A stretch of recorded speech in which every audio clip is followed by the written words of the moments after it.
Okay, so I'm here with Cam Levins, who is the reigning NCAA 5K, 10K outdoor champion. This summer, Cam went to the Olympics, finishing 11th and 11th in the 10K and 14th in the 5K, gaining a PB in the 5K. Okay, Cam, so how did you find your first Olympic Games? Well, it was in a great spot in London. It's a lot of fun, but it's just an amazing experience. I've never had anything like that before. Going out into a stadium of 80,000 people against the best athletes in the world. It was maybe it's a little cliche, but it's a dream come true. I've looked at trying to do that for many years. I've watched Olympics, and so it's just exciting all around and a great experience. Awesome, Cam. So, would you consider that to be your biggest achievement so far in your career? Oh yeah, of course, hands down. I have certainly had monumental moments throughout my career, but none can surpass making my first Olympics. That's for sure.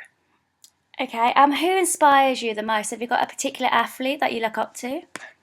Um, I would say Bernard Lagat. I met him for the first time at the Olympics too, but I've watched many of his races and his tactics and his finishing speed. Are all things I've really looked up to and then tried to recreate myself as an athlete. And so and besides that, he's just such a good person, and he was so nice to me when I finally did meet him. And so great guy, really easy to look up to.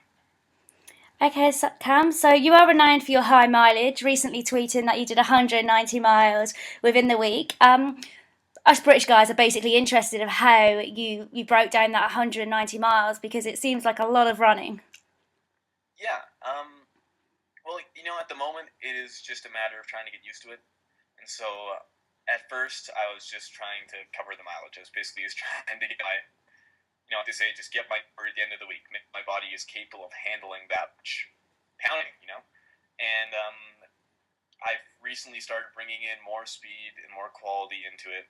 And I'm just trying to be very slow getting used to this because, it's just sort of the way I've done it over the years. Each year I've increased my mileage a bit more and a bit more.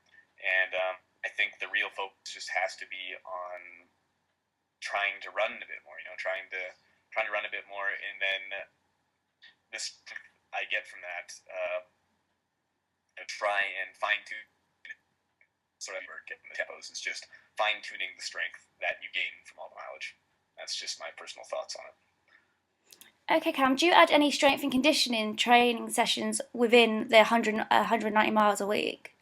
I've been getting more into weights now. I didn't do it much over the past year. It's sort of still a work in progress. Over the 190-mile weeks, I didn't really do much during that week, but it's, as I'm saying, it's starting to incorporate more as I'm continuing to run as much. So, Okay, Cam, yeah. so what kind of mileage were you doing at college? Is it a big increase to what you're doing now? Uh, Actually, last year at this time, I was doing consistently weeks of 160 miles. And so, it is a bump up, but I have more time now that I'm out of college, and it only seems reasonable that every other athlete coming out of college is going to be running mileage. And although my number was already at the high amount, I should try and run more and try and use the time I'm given with having this opportunity. Okay, Cam, so where are you training now? And do you have any training partners to help you along with those big mileage sessions? Well, I have a lot of former teammates.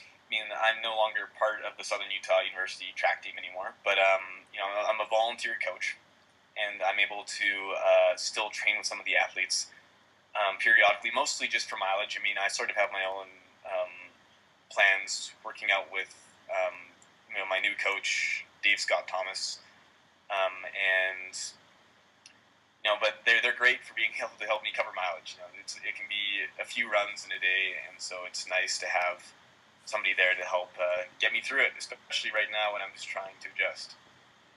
So yeah, there's lots of guys around. Nobody is necessarily running the amount that I am, but there's enough guys around that I can usually hop in runs with different guys. Okay, Cam, so how have you avoided injury? Well, I think Part of it is just making sure you do your best to prevent it. Preventative measures like massage and physio. I just got back from one right now. Ice baths and knowing how to read your body. When is the right time to back off? And and part of that I think is I've incorporated really big mileage days and definitely a lot of shorter days as well, and so that they add up to this really big mileage week. But I don't necessarily have a set structure of which days I do the big days and which days I do small days. And so, if I'm really tired a day, don't feel very good at all, I'll use one of the lower mileage days and, try and make so I'm not running too incredibly tired to where I'm at that risk for injury. And so, it's just, I think you have to learn how to know when to push your body and when not to. Okay, Cam, so what do you eat during the day? Because 190 miles is a lot.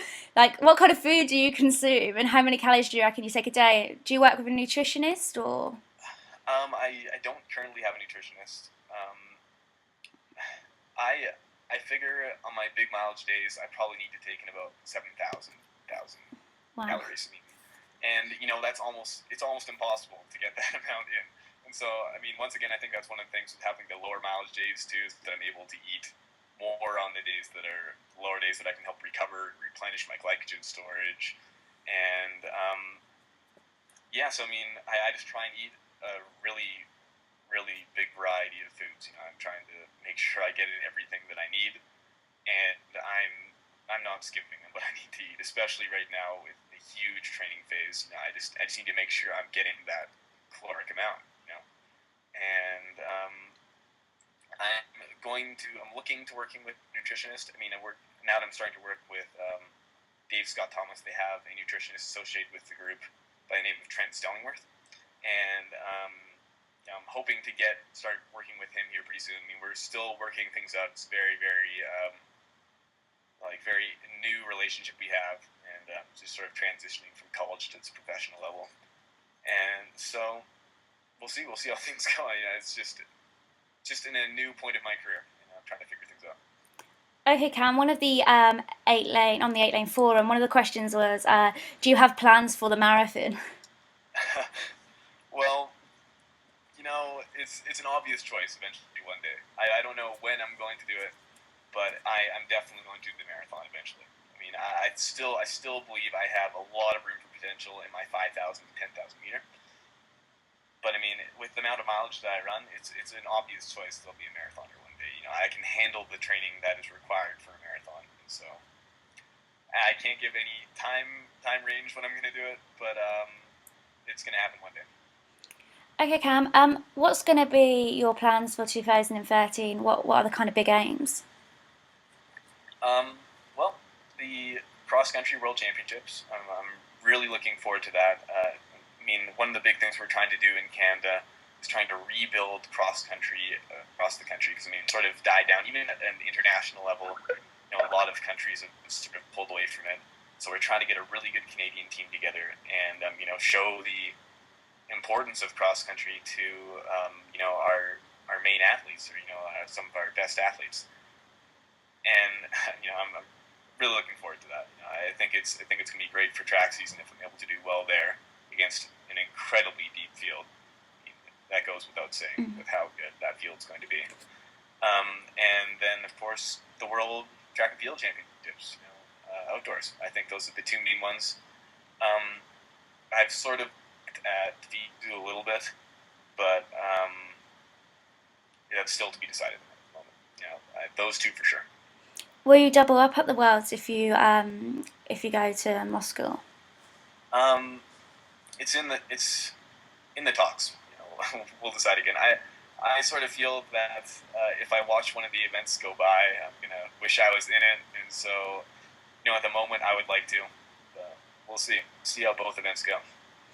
Okay, Cam. Well, from Eightlane, thank you ever so much for agreeing to be interviewed, and we wish you the best of luck for the rest of 2012 going into 2013.